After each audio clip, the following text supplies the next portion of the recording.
Issues of the Moment, our current affairs program that talks about issues, current issues in the politics, and everything that goes around politics and issues in the front burner, in the news, and elsewhere in Nigeria. And today, as we all know, currently, the main thing in the Nigerian polity right now is politics. Politics. Elections, forms, defections, and every other thing that goes around politics. That is what is happening right now. And that is what we'll be looking at majorly in our session today on issues of the moment. And to have this discussion with me today, I have with me in the studio a British-trained lawyer turned politician. He's also an aspirant for the House of Representatives, Makurdi Guma Federal Constituency. I have with me in the House Mr. Frank Uto. Thank you very much. Pleasure having you. Yes, welcome viewers. All right. Mr. Uto, once in his days, was a very active student union member. Correct. In his days in the university. And he has always been active in politics, also in the fields of law. Very, very interesting. Thank you, Mr. Uto, once more for being on set. Thanks, you're welcome. Now we are looking at politics. And interestingly, you are from Benue State, a state we all know right now has been in the news for so many reasons, politically, security-wise, and all of that. Let's start from your home base. What will you say is politics right now in Benue State? All right, thank you very much. Firstly, I want to appreciate the exclusive privilege for being hosted to this very auspicious occasion, a very auspicious event. Yes, like you mentioned earlier, this is the season for politics. And of course, it's not just exclusive to Benue. It is completely all over Nigeria. And but Benue has been in the news as of up to recently for so many reasons: defections, the herdsmen attack, the political underpinnings, the maneuverings, the nitwits, the big wigs, the backstabbing too, you know. And it's quite very unfortunate for me. I would say it's quite unfortunate because, you know, the government of Benue State came into place in April of 2015 on the platform of the APC. And when it came, some of us challenged the process. We were all in the APC, but we challenged the process because we know that the way and manner it came, it's not going to last long. And of course, my prediction came in rightly because they came in through the window and they've now gone back through the window and back to the PDP. I think that was the beginning of the problem. Everywhere in the world, we know that politics is a game of interest, but there are rules that guide politics and elections. You know, when you play according to the rule, you observe some sanity and decency in the process. But when you play against the rule, what happened in Benue State was just bound to happen. And I think that was exactly what happened. For me, it's not quite funny. There's so much cacophony of confusion right now in Benue State. We're not just knowing where any one of us belongs to. Today you hear that the governor has an arm in the SDP and has his other arm in the PDP. It's not meant to be like this. Politics is supposed to be predicted rightly. You're supposed to be certain where you're going and you're supposed to be very stable so that the people will judge you based not just on your personality but based on the platform you've aligned with, the kind of ideology that platform has. I think that right now in Benue State, there's no certainty regarding all this. Yeah, you've been a grassroots person. It's right from your state and elsewhere. Now, looking at, we're still on the Benue issue. From the grassroots, how would you say the people who are really the most important aspect of every democratic setting, the people of Benue State, really, how are they taking it all in? And as we are entering into another dispensation, what would be the atmosphere right now in Benue from the grassroots right now?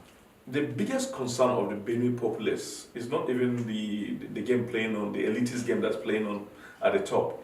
It is their immediate concern. It is the concern of lack of salary. It is the concern of the poverty diseases, you know. It's the concern of how they'll be able to put food on their table. It's not even all these things that are happening, you know. When the chiefs are done and the game is settled, they can go for any of the choices available. But right now, for the populace entirety of the mass of the Benue people, That is their exact problem right now.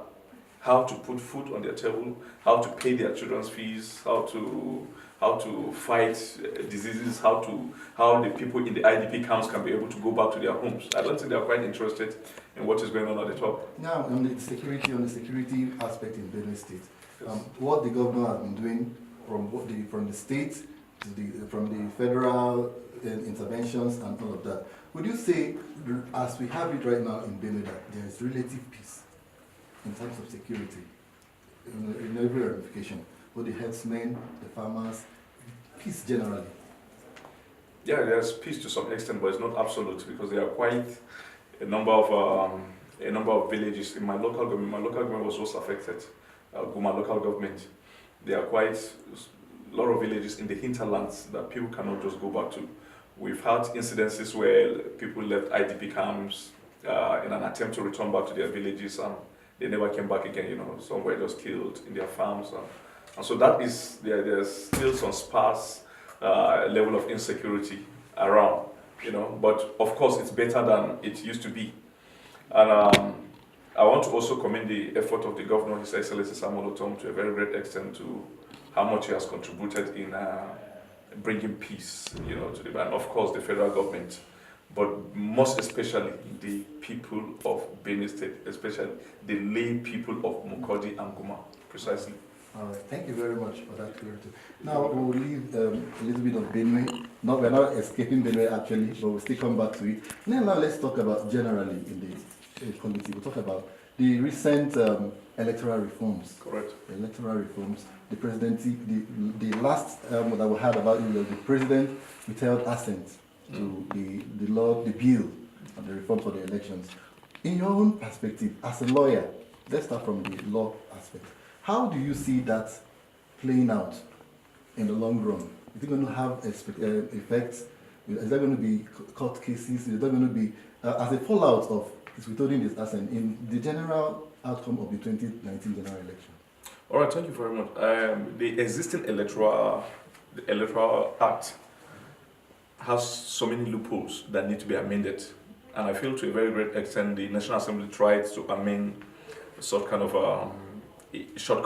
areas of shortcomings in the electoral act, and we've heard that. For me, it's still within the realm of speculations that the president has declined assent to the amended electoral act, and I read somewhere where the special advisor to the president of the National Assembly, Matters Itayanang, made some explanations as to why the president declined assent. That the National Assembly removed the clauses that contain the card reader and some other very special, essential clauses. And so the president could not assent to it. If that is true, then it's very unfortunate. We knew that the change we are witnessing right now in Nigeria was basically spurred by the use of the card reader in 2015. And for our electoral process to grow, we have to strengthen the process of election in Nigeria. Now we have to go scientific, in order to checkmate multiple voting, multiple rigging processes, and inflation of results. So I feel we have to catch up with global trends. What is happening in other countries, that have almost a perfect electoral system. So for the National Assembly to tinker with the aspect that contains the card reader is quite unfortunate, if that is true. But if that is not true and the card reader is there, almost everything that we saw in the past was still there in the electoral act, and the president declined his assent, then the National Assembly should invoke her power to override the president, her power of veto. She has that power. If she could muster two-thirds majority of her members, they can veto the president's power and get that passed. All right, there's some fears in some quarters that the president, his action regime was based on the fact that in the long run it might go in favor of his party in winning the election. What do you think about that? What will go in favor of his party winning the election? He's withholding his assent, maybe some contents of the electoral act in a way that to be to the favor at the end of the day, that the ruling party will have some leverage in the 2019 election. It's quite unfortunate if that's the truth, because because by his experience, after having suffered so much injustices in the past, after having so much suffered victimization as a result of the flawed process of election in the past, and then coupled with his age, at this sort of age, is in his 70s or even 80s right now, he should leave for us a very lasting, enduring legacy. Do you understand? But if he's thinking of an area where he will have to manipulate so that it will benefit the party, that's very unfortunate. But I don't want to believe that anyway. I believe that the president wrote on popular on the wind of change in 2005 that was built by his popularity actually to win this. And I think to a very great extent he still remains very popular. So he should be very free to contest against anybody. And then he should try as much as possible to give us an enduring electoral system that will outlive him. But if he's trying to take us back, because what is happening right now seems to be worse than what happened in 2015. Because in 2015, Jiga was able to build a process that was quite very acceptable to the vast majority of Nigerians, you know. So we feel that the current system should be able to consolidate on the achievement made by Jiga. But if it is taking us back, then Nigerians have to fight against this. All right. Thank you very much. We'll take a break now, and when we come back, the program continues shortly.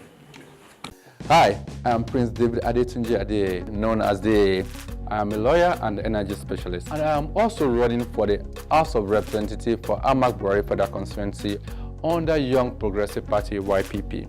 One of the fundamental reasons I choose to serve as the people representative is to help push for the needed restructuring. Our regions were working well and progressing early days of after independence. There was healthy competition among the regions then, if you recall, but regrettably, things have degenerated so badly in Nigeria today because of too much power at the center. Today, the center has become too powerful, too bureaucratic, too slow and corrupt. Unhealthy concentration of power at the center has led us to all sorts of associated problems that we face today. In fact, Nigeria has in fact become ridicule in Africa and in the world. With so much power at the center comes so much abuse and neglect. If voted in, here's what I'm going to do on that. I would align with others to push for restructuring of Nigeria now. This restructuring will call for local government autonomy and enforcement of those autonomy.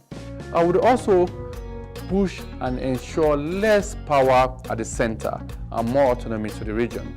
I would push for each region to exercise an equitable resource control. So you see, election matters and your vote can.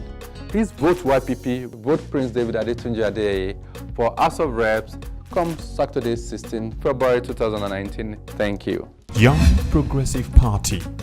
Service to the people.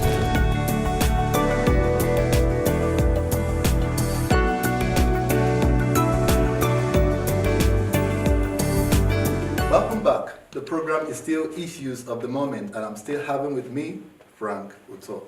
Now, let's look at youth in politics.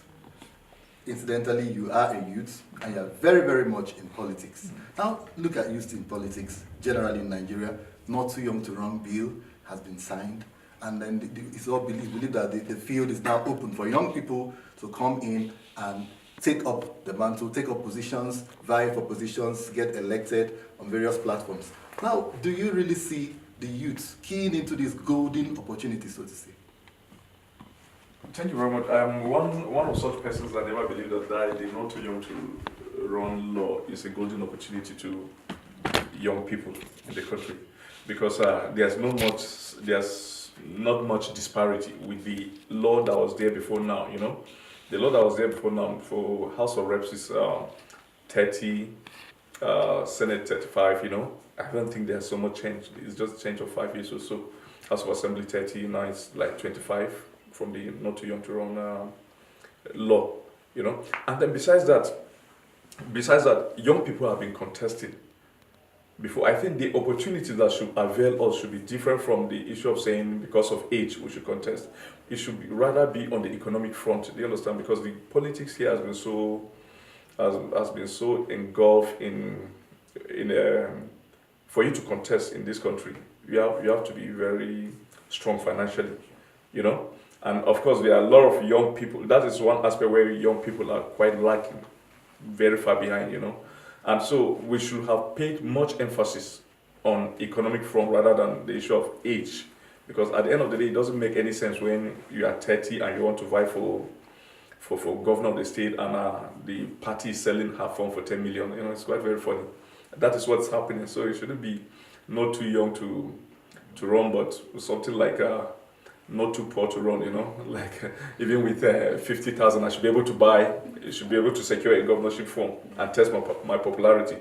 So at the end of the day, you see the law is somehow defeated when you consider the excruciating economic realities and what the demands of the parties in obtaining forms. It's quite very unfortunate. Look at my party, for instance. It's a party that is aligned towards social democracy. That's the SDP. It's aligned towards social democracy, and invariably, it ought to be a party that is pro-people, you know, open up to the mass of the people. But look at the forms, you know, look at the forms for governorship. It's about, we have a governorship aspirant in Benue State who was able to withdraw from the party and resign his party membership and opt for another party because he cannot secure the governorship ticket, because he rejected and resented the amount of 5,000 as placed by the party for governorship ticket. So I don't think the law to a very great extent has lived up to its meaning.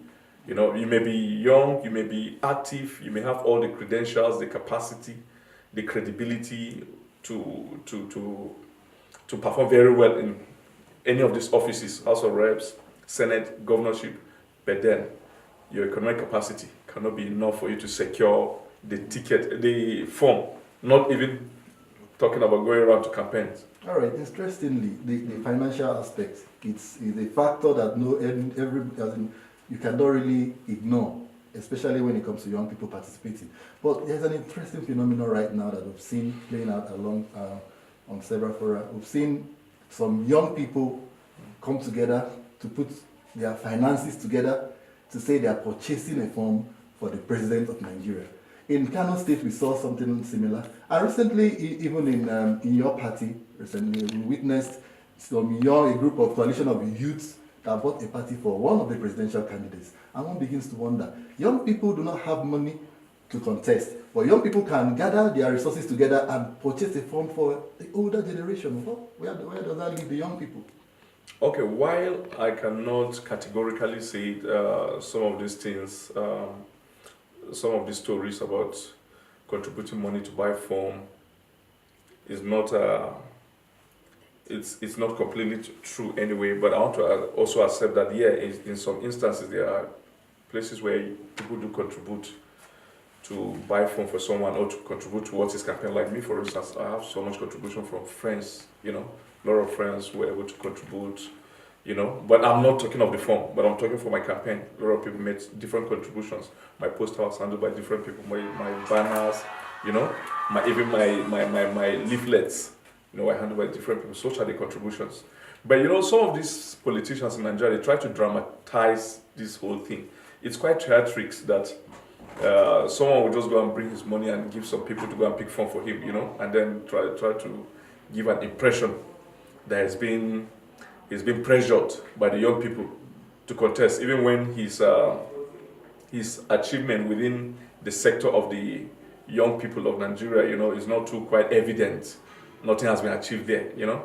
So that's part of the drama we record in the political process. But that does not mean that there are no instances where it is true that it happens that way. And instances where it is true that it happened that way, that of the president, I want to believe is true.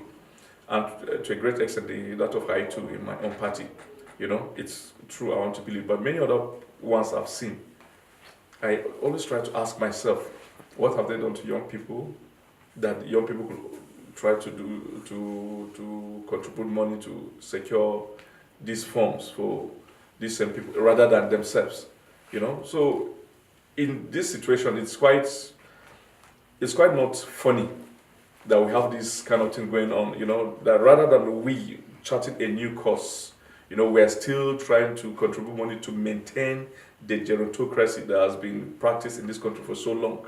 You know, this is the time for us to make a new to change to a new direction, you know, in line with global trends of getting youthful persons with so much dynamism in positions of responsibility.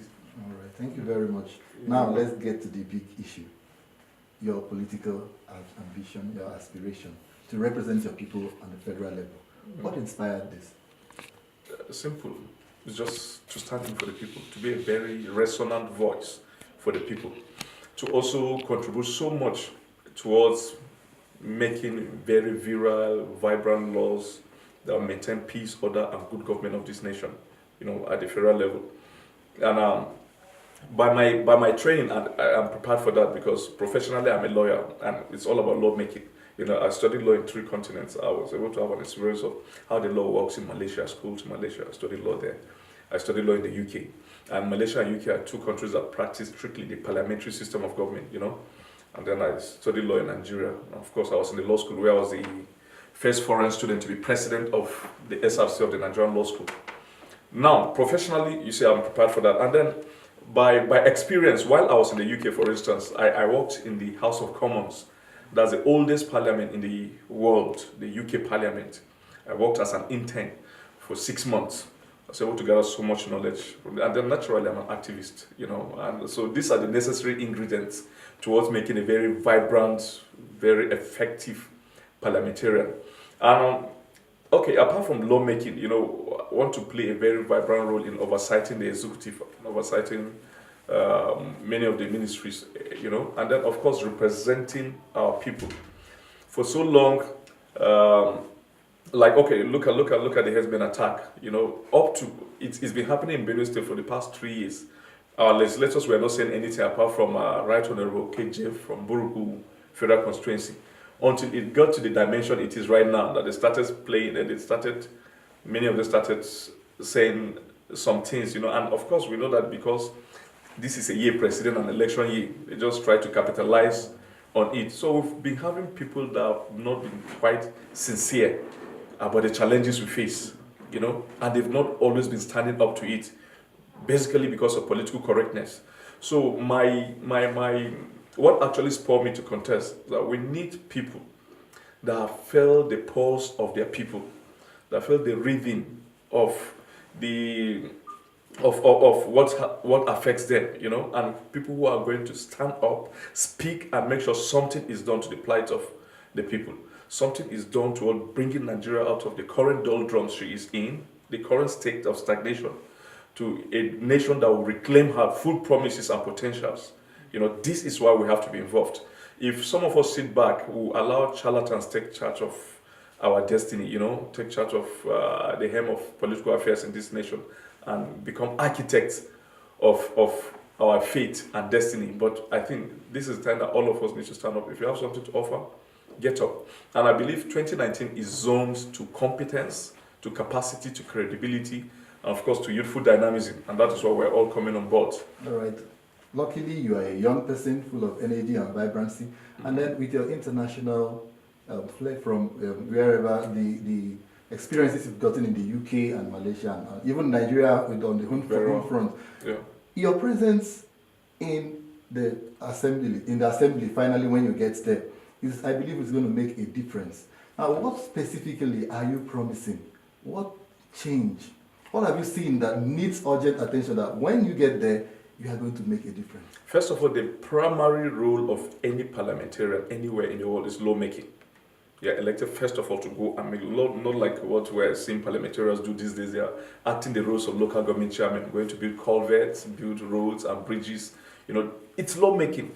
And when I get into the parliament, by God's grace, into the National Assembly, by God's grace, next year, the first bill I'll sponsor it's a bill that has a direct bearing on the lives of my people, and it is the Benue Valley Security Development Commission.